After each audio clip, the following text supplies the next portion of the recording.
Voz de la Patria Grande. La Biblia mutilada. Imagínense que encontramos un texto, dije que es bíblico. Este texto tiene historias inventadas, que no tienen valor histórico. Tienen textos añadidos y textos recortados. Ese texto tiene miles de variaciones. ¿Cuál es el original? ¿Cómo te darías cuenta cuál es el original? Especialmente viendo que tiene errores, por no decir horrores, históricos.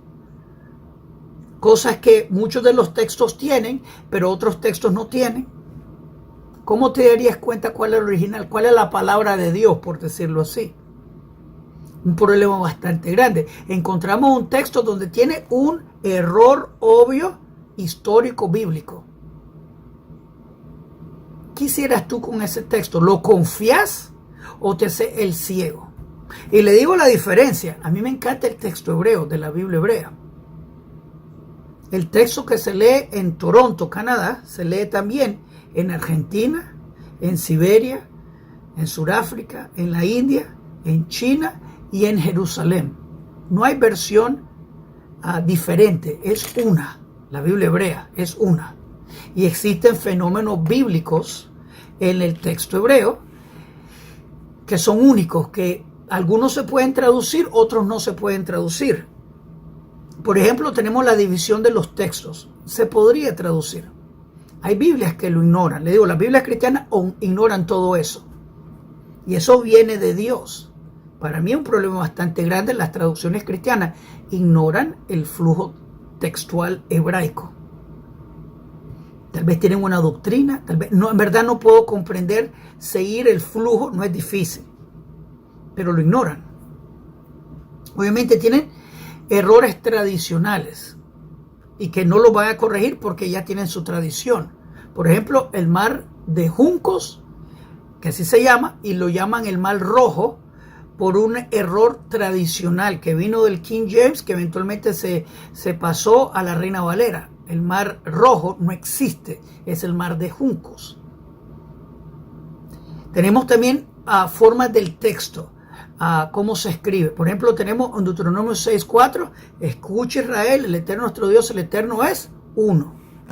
Dentro de ese texto hay dos letras grandes, al comienzo y al final, y forman la palabra testimonio. Así que esta frase, escucha Israel, el Eterno nuestro Dios, el Eterno uno, ese es el testimonio de Israel. Obviamente tal vez eso no se puede traducir, lo comprendo. Pero estoy hablando cuando uno encuentra obvios errores, horrores, por decirlo así, históricos. Cosas que no tienen forma de ser para poder verificar. Versos que le faltan a algunos de los textos y otros versos que fueron añadidos a algunos de los textos. Imagínense, tenemos miles de textos.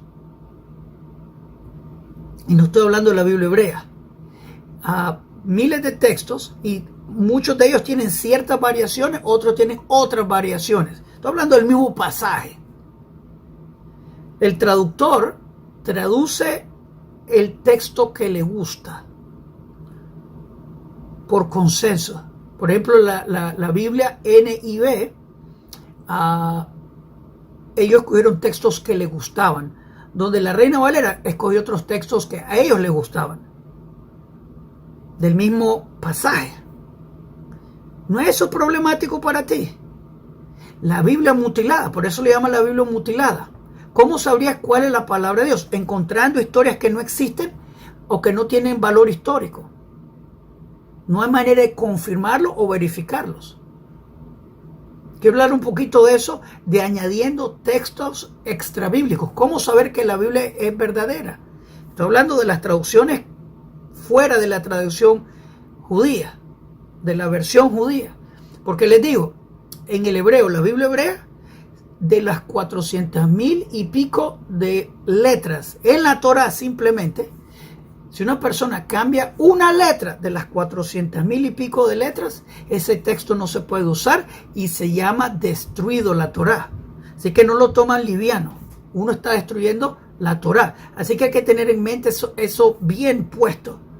Vamos a hablar un poquito de eso, la Biblia mutilada, historias inventadas, horrores que no pegan con la historia. ¿Y cómo poder escoger un texto? Porque te gusta la doctrina. Eso es lo que quiero hablar. Vamos para allá, vamos para allá.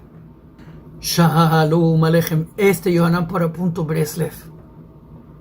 Textos mutilados. ¿Le arrancaron versos o le añadieron versos? Michael Root, un rudo despertar. Él te lo dice con la cara firme. No, ese pasaje fue inventado, eso lo añadieron más tarde. ¿De cuáles? Si existen miles de textos, por ejemplo de Mateo. Lo mismo dice también Abraham. No, ese texto del nacimiento virginal, eso lo añadieron más tarde. Muy bien. ¿Cuál es el original? ¿Ellos cómo determinan cuál es el original? Mateo 28, Padre, Hijo y Espíritu Santo. No, eso fue inventado en el convenio de Nicea.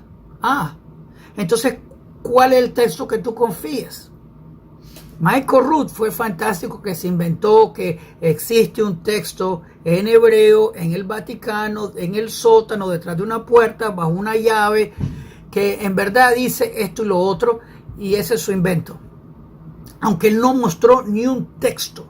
Así que esa es parte de su invención, que él tiene su doctrina que no cumple lo que él encuentra en los demás textos. Así que tuvo que inventarse que existe debajo de una piedra en el Vaticano, allá en el sótano, pero no demuestra nada. Eso es lo que él se supone, eso es lo que él quiere que existiera. Pero no enseñó ni un texto, si se fijan. Pero existen miles y miles, existen por ejemplo, Mateo solamente, existen en hebreo muchísimos, en arameo muchísimo, en griego muchísimos, en latín existen muchos, en cóptico existen muchos. ¿Cuál es el original? ¿Cuál es el original? Todos con variaciones, con historias inventadas. Ayer estaba hablando sobre la entrada triunfal de Jesús. Entra a Jerusalén y están con las palmas en las manos y están gritando: Ana Hashem Oshiana, Ana Hashem Aslejana. Sálvanos, Hashem, libéranos. El problema es que esa es la celebración de tabernáculos que se llama Hoshana Rabbah. Es el último día de tabernáculos, que eso es en octubre. Pero de acuerdo al texto, Yeshu está entrando 4 días antes de la Pascua, que es en abril. Un error de varios meses. Y dije que pasó en 4 días. Hay gente que me protestó porque dije que se robó Jesús unos burritos.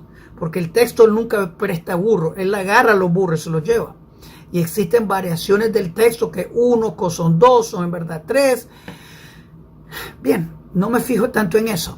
Un error obviamente, pero la gente, en vez de fijarse en el error histórico, Hoshana Rabbah 4 días antes de Pascua, que es un error de meses, la gente se molestó porque dije que Jesús se robó los burros.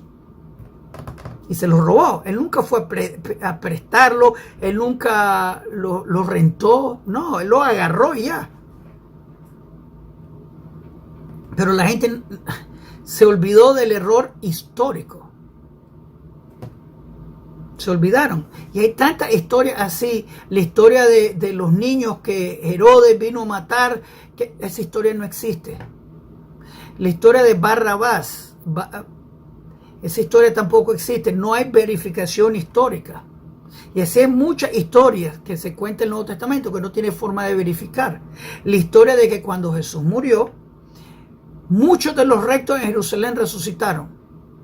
Eso sería noticia de primera plana. No aparece en ningún libro histórico. ¿Quiénes resucitaron?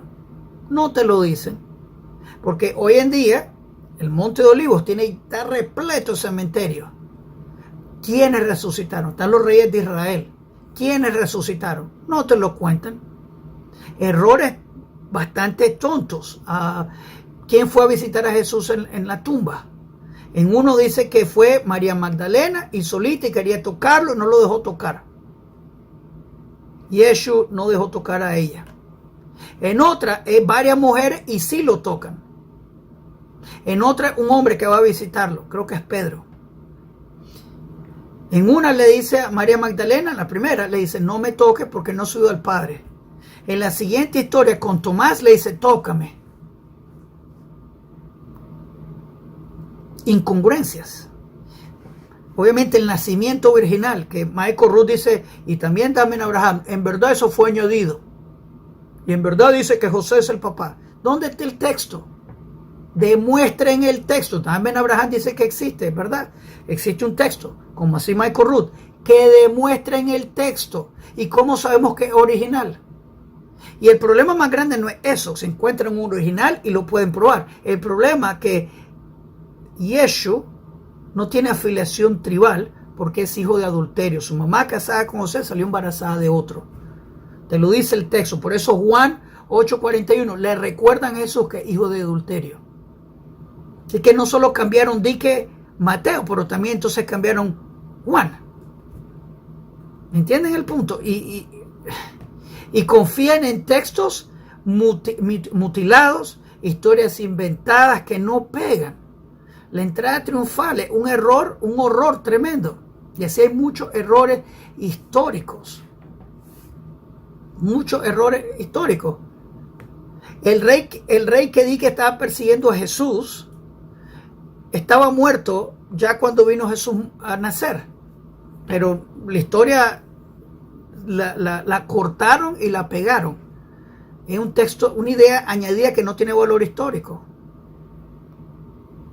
Así que hay muchas cosas así que pasaron y en verdad a la gente no le importa. Nosotros agarramos la Biblia hebrea y le cambiamos una letra y el texto no se puede usar hasta que sea reparado. Pero la Biblia cristiana tiene miles de errores. Lo mismo tiene la Corán y lo mismo tiene el libro de Mormones.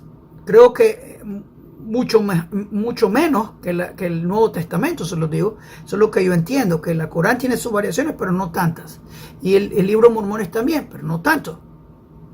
La Biblia cristiana se pasó. Y no hay forma, literalmente, de verificar cuál es el original. Por eso le llamo la Biblia mutilada. No hay forma de verificar cuál es el texto original.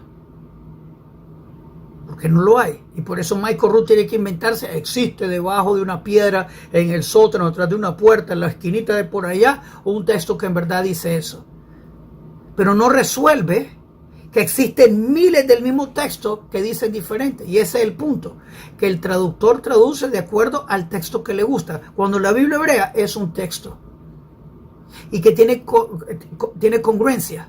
Dios es uno, Shema Israel, Hashem Elokeinu, Hashem Echad, Dios es uno. Y Zacarías 14, en el reino mesiánico, Hashem es uno, no cambia. Mateo 28, Padre, Hijo y Espíritu Santo. Viene Michael Root. No, eso no es original. Eso lo añadieron más tarde. Fantástico. Estoy seguro que Damen Abraham dice lo mismo. ¿Por qué no? Pero, ¿cuál es el original? Eso es lo que quiero saber. ¿Y cómo pueden confiar? Una Biblia que está mutilada, tiene añadidos, invenciones, le quitaron. No es confiable. Confiemos en el Eterno. Dios es uno, no cambia. Él va a mandar a su Mesías, descendiente de Judá, David, Salomón del lado paterno. Jesús no cumplió eso. La gente de estas traducciones te tienen ahí por su doctrina, no por la verdad. El Eterno está cerca a todos los que le aman, con verdad. No dice con la correcta doctrina, no dice eso. O con la teología correcta, tampoco dice eso. Con verdad. Busquemos la verdad. Sé valiente. Aborto idolatría. Creer en Yeshua HaMashiach es idolatría. Literalmente. Dioses encarnados. Ladrones de la gloria de Dios. No te conviene. No cumplió lo más mínimo para ser Mesías. No cumplió nada. Entonces piénsalo. Coltuf. Voz de la Patria Grande.